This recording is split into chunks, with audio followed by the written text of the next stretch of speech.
अस्सलाम वालेकुम रहमतुल्लाहि व बरकातुहू। कैसे हैं दोस्तों? उम्मीद है आप सभी दोस्त बिल्कुल ठीक होंगे। दोस्तों, मेवात में इन दिनों एक ऐसा मुद्दा चर्चा का मरकज़ बना हुआ है जो नहायत ही संजीदा, क्रिटिकल और काबिल तवज्जो है। दरअसल मैं बात कर रहा हूँ मेवात में मौजूदा गैर कानूनी बूचड़खानों के बारे में। वो जगह जहाँ से सिर्फ मांस और खून नहीं बहता बल्कि बीमारियाँ, गंदगी और हमारे बच्चों के मुस्तकबिल के लिए ख़तरनाक जहर फैल रहा है। दोस्तों, जैसा कि आप जानते हैं, पिछले कुछ दिनों से इस मुद्दे पर सिर्फ बातें हल्के फुल्के अंदाज में नहीं हो रही बल्कि मेवात के पढ़े लिखे जागरूक नौजवान इस मसले पर संजीदगी के साथ उठ खड़े हुए हैं। हमारे सोशल वर्कर, समाज सेवक और कई ऐसे फ़िक्रमंद लोग हैं जो अपने इलाके के दर्द को समझते हैं और वो सभी इस इशू को अपनी पहली तरजीह बना चुके हैं। और सबसे ख़ास बात यह है कि मेवात की सरजमीन से दूर रहने वाले हमारे सभी नौजवान, इवन जो हमारे मुल्क से बाहर हैं, वो भी अपने दिल में मेवात की मिट्टी की खुशबू और अपने लोगों का दर्द महसूस करते हैं। वो अपने लफ्ज़ों से, अपनी आवाज़ से और अपनी कलम की ताकत से इस जहर के खिलाफ लड़ाई में शामिल हैं। इस बार सवाल है मेवात की मिट्टी का, मेवात की पानी का, मेवात की हवा का, मेवात के वजूद का, मेवात के मुस्तकबिल का, मेवात की हवाओं का, मेवात की फ़िज़ाओं का, मेवात की नस्लों का। मैं बात कर रहा हूँ बूचड़खानों के ऊपर, क्योंकि बूचड़खानों ने जिस तरह मेवात के मुस्तकबिल को ख़तरे में डाल दिया है। भी स्लॉटर हाउसेज हैं, मेवात डिमांड कर रही है कि वो सब बैन होने चाहिए।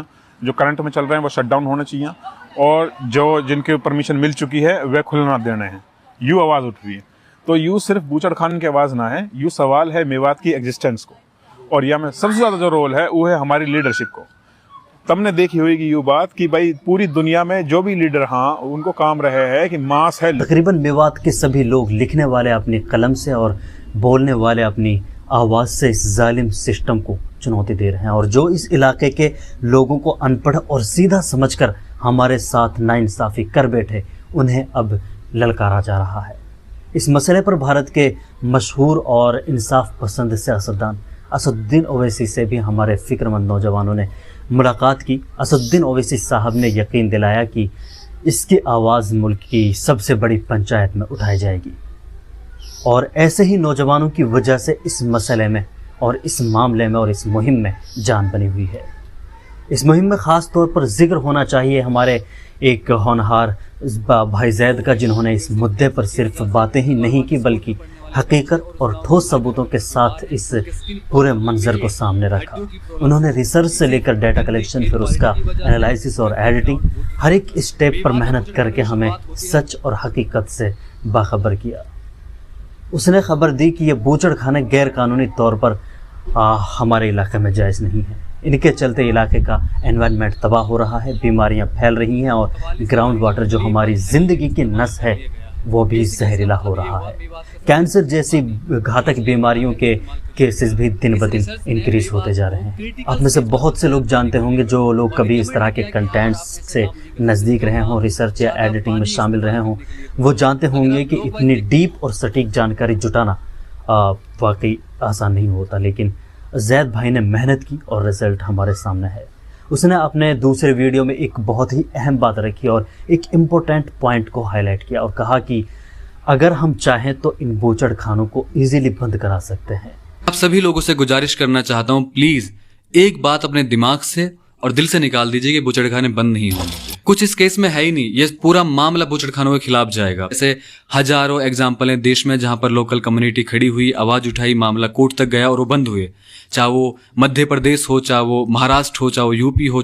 उसने हमें न सिर्फ हमारे सामने फैक्ट्स रखे बल्कि हमें हौसला भी दिया और एक तरह से हमें और हमारे लोगों को मोटिवेट करने की कोशिश की और हमें उम्मीद दिलाने की कोशिश की कि ये काम बिल्कुल मुमकिन है।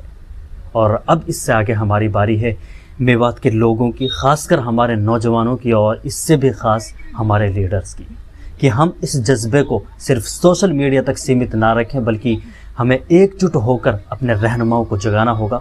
ये हमारे लीडर्स की जिम्मेदारी है कि वो हमारे साथ खड़े हों, लेकिन अगर वो खामोश हैं तो हमें उन्हें मजबूर करना होगा कि वो हमारी कतार में आकर खड़े हों।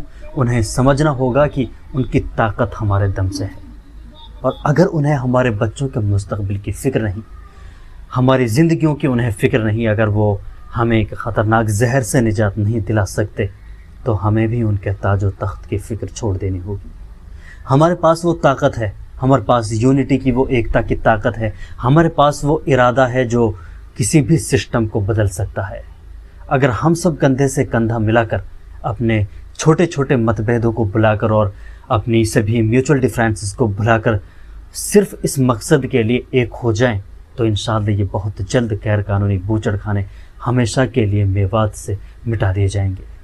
لیکن یہ لڑائی آسان نہیں ہوگی، ہو سکتا ہے اس کے لیے ہمیں سردیوں کی ٹھنڈی راتیں اور گرمیوں کی تپش اور برسات کی بوندوں کا سامنا بھی کرنا پڑے، لیکن ہم ٹھان چکے ہیں کہ جب تک یہ گندگی ہمارے علاقے سے صاف نہیں ہوتی، جب تک یہ زہر ہمارے علاقے سے صاف نہیں ہوتا، اور جب تک ہمارے بچوں کے لیے ایک محفوظ اور صاف ماحول نہیں بنتا، جب تک ہماری زندگیاں سیکیور نہیں ہوں گی، ہم چین سے نہیں بیٹھیں گے۔ ہم میں سے یہ کسی ایک کی لڑائی نہیں بلکہ پورے علاقے کی لڑائی ہے، ہم سب کی بھلائی کے لیے اور ہم سب کی لڑائی، اور ہمیں یقین ہے اللہ کی مدد، ہماری محنت اور ہماری ایکتا سے یہ ممکن ہے، اور بہت جلد انشاءاللہ یہ ممکن ہو کر رہے گا۔